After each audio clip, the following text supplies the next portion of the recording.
guys, here I am again with Faruhk. I decided to record an interview with him again with another topic. If you haven't seen the interview with Faruhk before, we were talking about AdWords. Faruhk has spent more than $35 million in AdWords through his career for his clients, and has given great tips about AdWords. So if you're interested in using AdWords in your business, great, there is an interview. It should be somewhere here. I don't know, search for his name and my name and AdWords, you're probably gonna find it. Now I'm here to bring, it's a bit of a cool thing, because I get to interview these people that are great experts, and I kind of use these interviews for myself as well. So now I want to speak a little bit about Facebook ads. Now Facebook ad I know, Faruhk, can you give us a little background? What have you done? Since when have you done Facebook ads, and what kind of amount of money you have invested in for you and your clients in Facebook ads right now? So just give us a perspective. Yeah, I started about 4 years ago with Facebook ads when it just started to come out and all this fun stuff. And I put my own money on there with testing different other businesses that I have. I didn't think it worked because I was trying to do it just I would do Google as like the keyword and taking them directly to a sale page and so on and so forth. And I stopped a little bit and spent a few thousand there. And then everybody's like, you got to try Facebook ads. And like the way you use Facebook ads was completely, you had to change your mindset a little bit on that. But how come? Because in Google, if you're going to the search engine, you're looking for that product or services. You're typing in how to do this or whatever the case might be, a particular product. And if you try to do the Facebook the same way, it's not, because what people are doing on Facebook is hanging out. They want to see the pictures, the news feed, talk to their friends, connect with their family, and the ads are kind of intrusive. So you really need to be a different way of messaging, and this kind of goes into the product launch kind of concept where you have to build trust, and you have to basically get their attention, get them to an offer that's not a sale offer, because they're not looking to buy anything. They're looking to get information that may have interested, because that's why they clicked on your ad. But in essence, building that lead magnet, ethical bribe into making the trust and then into a sale offer. So, which is awesome, because it's like most of what I teach is about building lists. Yeah. Right? Building lists, building trust. And would you say Facebook is a better tool for doing that than Google AdWords?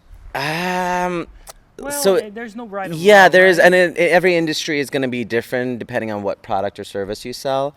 What I found in my tests, though, the cool part is Facebook is just becoming a very phenomenal tool with the more features they keep on rolling out for the advertiser perspective.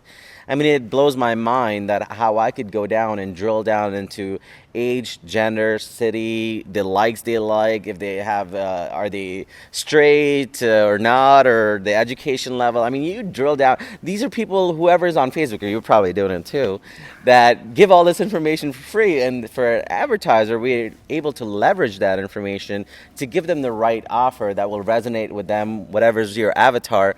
You're able to drill down with Facebook and get them into the lead gen. So from the cost per lead, Facebook has been phenomenal compared to AdWords, because AdWords has become a little expensive. So the opportunity right now is in Facebook for lead generation, definitely.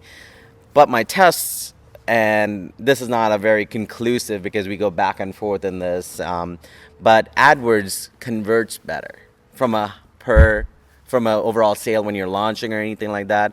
Those people coming from AdWords that are looking for that how-to, this and that, will buy more than Facebook people. I got it. So, but you do both. Oh yeah, okay. You have to. Okay, and if someone is out there and hasn't done any of them, right? Right. Well, maybe they've done a little bit. Mm-hmm. Can you give some tips about Facebook itself?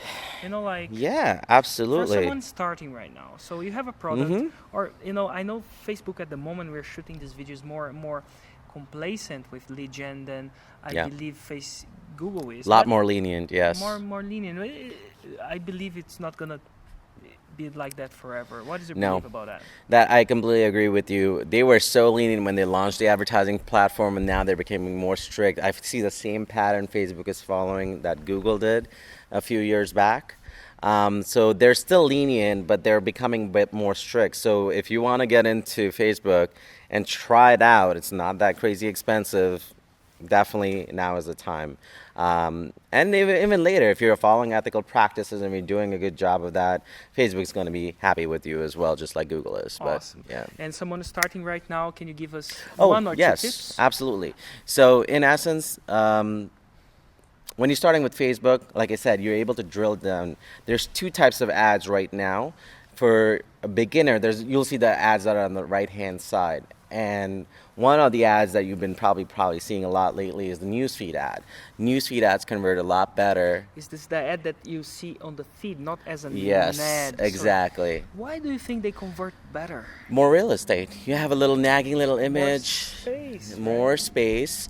And Facebook there's another quick tip, has a ratio that your little image cannot contain more than 20% text. So what it is, you're able to gravitate the person with a larger real estate and better image that will resonate with the offer.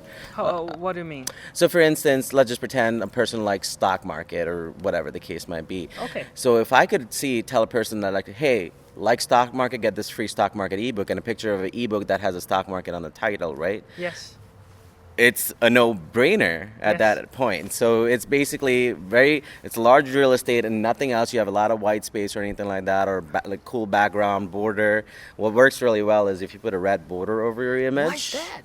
It grabs the attention because the blue, Facebook blue, versus the red is a nice contrast, man. pops it up. So you get a better click-through rate on that. Oh, let's gravitate for images, I guess. Yeah. So what are, apart from the red border, Yeah. what are, on the top of your head, what would you say is working right now in terms of image? Image, this is another thing of a Facebook. It's not like where you put it and forget it. You got to keep on looking at it because after every 2 or 3, 4 days, that image loses its effectiveness. So you got to keep on changing it. So it's less like AdWords. You could sit and forget it, right? Yeah, Most of content network, you put a banner ad but and see what's working. In Facebook, it seems that you need to take more care about it and change and. Yeah, it's same kind of concept. People aren't looking to buy, so you're interrupting them, and they get annoyed looking at the same creative they see, and they'll probably go up to the top and type in not relevant, and you lose that audience. So keep your engaging with them with different offers, and the frequency is they'll show you on the ad. When it starts getting over 2 or 1.5 or something like that, that means more that the one person seeing your ad more than once, and at that point it starts losing effectiveness. So for a 1-to-1 ratio, you're going to be good with that image. Awesome. And what else? Tips on image. I think people loves this because you've probably done a couple of them. Yeah. Something that I tried not to. I know that if you try to use women pictures, they tend to get more clicked. I hear that. Oh, well, sex sells at the end of the day. But the problem is that.